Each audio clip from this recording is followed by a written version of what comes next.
യേശു പ്രാതലൊക്കെ കഴിച്ചതിന് ശേഷമായിട്ട് പത്രോസിനോട് ചോദിച്ചു, നീ ഇവരിലധികമായി എന്നെ സ്നേഹിക്കുന്നുവോ?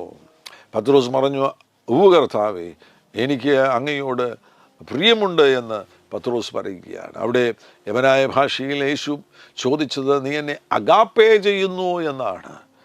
അതിന് മറുപടിയായിട്ട് പത്രോസ് പറയുന്നത്, ഞാൻ അങ്ങയെ ഫിലിയ ചെയ്യുന്നു, എനിക്കങ്ങയോട് പ്രിയമുണ്ട്. വ്യത്യസ്ത പദങ്ങൾ, സ്നേഹത്തിന് വേണ്ടി വ്യത്യസ്ത പദങ്ങൾ യവനായ ഭാഷയിലുണ്ടല്ലോ.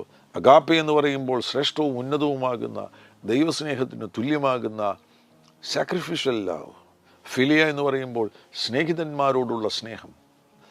യേശു ചോദിക്കുന്നത്, നീ എന്നെ അഗാപ്പെ ചെയ്യുന്നുവോ എന്ന് ചോദിക്കുമ്പോൾ പത്രോസ് പറയുന്നത്, ഞാൻ അങ്ങയെ ഫിലിയ ചെയ്യുന്നു എന്നാണ്. രണ്ടാമതും യേശു ചോദിച്ചു, നീ എന്നെ അഗാപ്പെ ചെയ്യുന്നുണ്ടോ?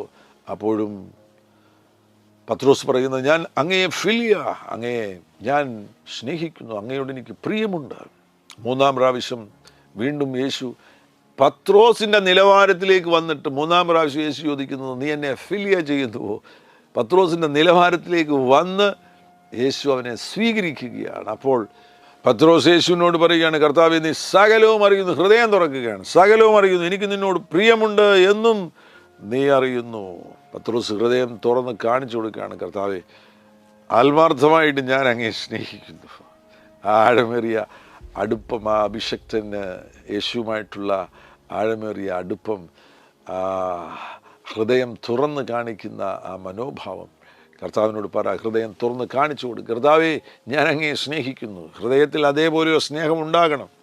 കർത്താവിനോട് ആഴമേറിയ അഫെക്ഷൻ ഉണ്ടാകണം.